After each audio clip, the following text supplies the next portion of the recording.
Hi అండి, welcome to Andhra రుచులు. ఈరోజు మనం వంకాయ మసాలా కర్రీ అయితే చేసుకోబోతున్నామండి. ఇది పక్కా ఆంధ్ర స్టైల్ అండి. వంకాయలు ముందుగా మనం ఒక 1/2 కిలో వంకాయలు అయితే తీసుకోవాలి. దీనికోసం మరి మనం బాండీ పెట్టుకొని స్టవ్ మీద ఒక 2 యాలకులు, 2 లవంగాలు, ఒక దాల్చిన చెక్క తీసుకొని లైట్గా వేయించుకోవాలి. ఇది మనం మసాలా కోసం అయితే తయారు చేసుకుంటున్నాము. ముందుగా స్టవ్ వెలిగించి బాండీ పెట్టుకొని ఈ విధంగా మసాలాలు అయితే వేయించుకోవాలి. ఫస్ట్ ఒక స్పూన్ అయితే ధనియాలు, అందులోనే ఒక స్పూన్ జీలకర్ర, చూస్తున్నారు కదా, ఒక స్పూన్ ధనియాలు, ఒక స్పూన్ జీలకర్ర, 2 స్పూన్లు నువ్వులు కూడా వేసుకొని బాగా వేయించుకోవాలి. మసాలాలు అయితే దోరగా వేయించుకుందాము. ఇదే మనకి వంకాయ మసాలా కర్రీ గ్రేవీకి బాగుంటుందన్నమాట. నేను చెప్పిన విధంగా చేసుకోండి. చూస్తున్నారు కదా, ఈ విధంగా దోరగా వేయించుకోవాలి.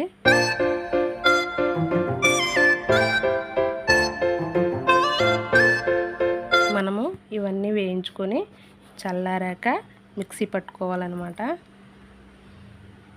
నేనైతే ఈ విధంగా దోరగా వేయించుకున్నాను. దీన్ని ఒక ప్లేట్లో అయితే తీసుకొని చల్లార్చుకుందాము. ఇప్పుడు ఇదే బాండీలో కొంచెం ఆయిల్ పోసుకొని మనం ఉల్లిపాయలు అయితే వేయించుకుందాము. ఉల్లిపాయ టమాటా కూడా మిక్సీ పట్టుకోవాలండి. ఇవే మనకి గ్రేవీకి అనమాట. చూస్తున్నారు కదా, ఈ విధంగా 1 స్పూన్ ఆయిల్ అయితే వేసుకోండి. మనం కూరకి తర్వాత ఎక్కువగా ఆయిల్ పోసుకుందాము. ఫస్ట్ అయితే 1 స్పూన్ ఆయిల్ వేసుకొని దీంట్లో నేను ఒక పెద్ద సైజు ఉల్లిపాయ అయితే తీసుకున్నాను. ఈ విధంగా వేయించుకోవాలి. ఉల్లిపాయలన్నీ బాగా వేగనవసరం లేదండి, సగం పచ్చివాసన పోయేంత వరకు వేగితే సరిపోతుంది. ఈ విధంగా ఉల్లిపాయలు వేయించుకొని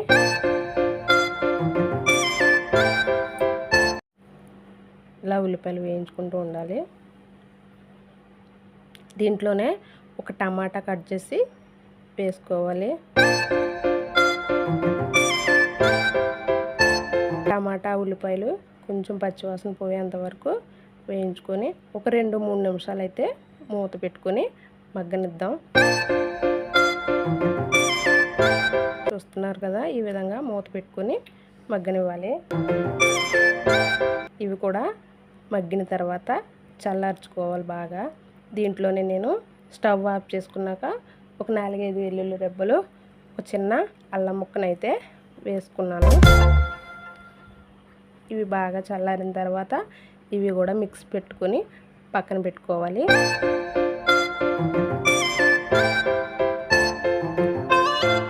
ఈ విధంగా బాగా చల్లారిన తర్వాత మనం ముందు ప్రిపేర్ చేసుకున్న మసాలాలు ఈ టమాటా ఉల్లిపాయ మిక్సీ పట్టుకోవాలన్నమాట. దీంట్లోనే ఇదే బాండీలో మనం ఇప్పుడు వంకాయలు వేయించుకోవడానికి అదేవిధంగా కూరకి సరిపడా ఆయిల్ పోసుకుందాము. దీంట్లో ఒక 1/2 స్పూన్ కొన్ని ఆవాలు అయితే వేసుకుందాము. ఆవాలు చిటపటమన్న తర్వాత నేనైతే ఒక 200 గ్రాములు వంకాయలు అయితే తీసుకున్నాను.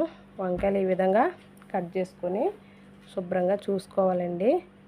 వంకాయలకి ఎలా అయినా పుచ్చులు పురుగులు ఉంటాయి కనుక బాగా నీట్గా కట్ చేసుకొని మనం వంకాయలు ఈ విధంగా కట్ చేసుకొని ముందే సాల్ట్ వేసుకొని వాటర్లో వేసుకొని ఉంచుకోవాలన్నమాట.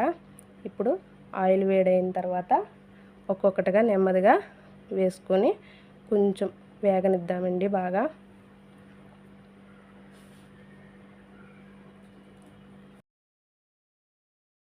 వంకాయలు ఈ విధంగా వేసుకోవాలి. చూస్తున్నారు కదా, వంకాయలు అయితే మాత్రం నీట్గా శుభ్రంగా చేసుకోవాలి. ముందు మనం ఆవాలు వేసుకొని వంకాయలు వేయించుకుంటున్నాం కాబట్టి మీకు అక్కడక్కడ బ్లాక్గా కనిపిస్తున్నాయి. వంకాయలకి ఏవి బాగాలేదని అనుకోకండి, అవి ఆవాలన్నమాట. ఈ విధంగా 2-3 నిమిషాలు మగ్గనిద్దాము వంకాయలని. ఇలా మగ్గిన తర్వాత దీంట్లోనే కొంచెం సాల్ట్ అయితే వేసుకుందాము. సాల్ట్ వేయడం వల్ల ఇంకా కొంచెం తొందరగా వంకాయలు అయితే బాగా మగ్గుతాయి అన్నమాట. మళ్ళీ 1 నిమిషం అయితే మూత పెట్టుకుందాము.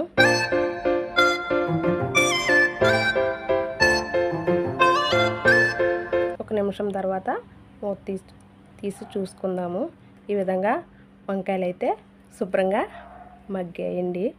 దీంట్లోనే ఇప్పుడు మనం కూరకు సరిపడా ఉప్పు, కారం కూడా ఇక్కడే వేసుకుందాం. ఇలా వేసుకోవడం వల్ల వంకాయ కూర మనం మసాలాలు నెక్స్ట్ యాడ్ చేసినప్పుడు వంకాయలు మనకి చప్పగా లేకుండా ఉంటాయన్నమాట. ఇప్పుడు నేను దీంట్లో కొంచెం పసుపు అయితే వేసాను. అదేవిధంగా ఉప్పు కూడా వేస్తున్నాను చూడండి. చెప్పాను కదా ఇప్పుడే వేసుకోవడం వల్ల మనకు బాగుంటుందని. అలాగే సరిపడా కారం, ఇందాక మనం ఉప్పు కొంచెం వేసుకున్నాం కాబట్టి దాన్ని బట్టి చూసుకొని వేసుకోవాలి. ఇలా ఉప్పు కారం వేసుకొని ఒకసారి నెమ్మదిగా వంకాయలు విడిపోకుండా కలుపుకుందాము.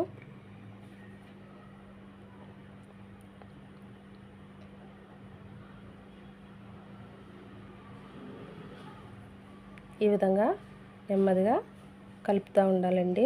ప్లీజ్ అండి, నా ఛానల్ కనుక మీరు ఫస్ట్ టైం చూస్తున్నట్లయితే లైక్ చేయండి, షేర్ చేయండి, సబ్స్క్రైబ్ చేయండి.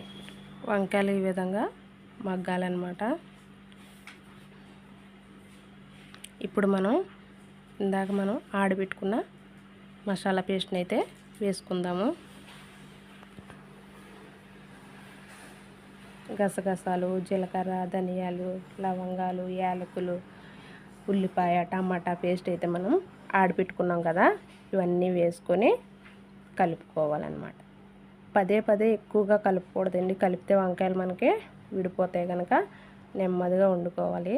ఇది నాన్ స్టిక్ ప్యాన్ కనుక మనకి అతుక్కోకుండా బాగా శుభ్రంగా వస్తుంది. అదేవిధంగా వేరే గిన్నెలో వండుకుంటే కనుక ఎక్కువగా కలపకుండా వండుకుంటే మనకు వంకాయలు ఏమాత్రం విడిపోకుండా నీట్గా వస్తుంది. దీంట్లోనే మనం మిక్సీ కడుక్కొని కొంచెం వాటర్ అయితే వేసుకుందాము. వాటర్ కూడా ఎక్కువ ఏం అవసరం లేదు. 1 టీ గ్లాస్ అన్ని వాటర్ వేసుకొని ఈ విధంగా వంకాయలు శుభ్రంగా కలిపి నెమ్మదిగా పెట్టుకోవాలన్నమాట. ఈ కర్రీని మనం చపాతీలో కానీ రైస్లో కానీ తీసుకోవచ్చండి. చాలా బాగుంటుంది. ఒకసారి తప్పకుండా ట్రై చేసి చూడండి. నేను ఇక్కడ 1-2 పచ్చిమిరపకాయలు అయితే చీల్చి వేస్తున్నానండి. ఈ విధంగా మనకి వంకాయ మసాలా కర్రీ అయితే రెడీ అయినట్టే. ఇందులో 1 రెమ్మ కరివేపాకు కూడా వేసుకుంటున్నాను. మీ దగ్గర కొత్తిమీర అవైలబుల్ ఉంటే వేసుకోండి, లేదంటే లేదు. అంతే అండి, మనకి వంకాయ మసాలా కర్రీ అయితే రెడీ అయినట్టే అండి. చూసారు కదా, ఈ విధంగా వంకాయ మసాలా కర్రీని అయితే మీరు ఇంట్లోనే ప్రిపేర్ చేసుకోండి.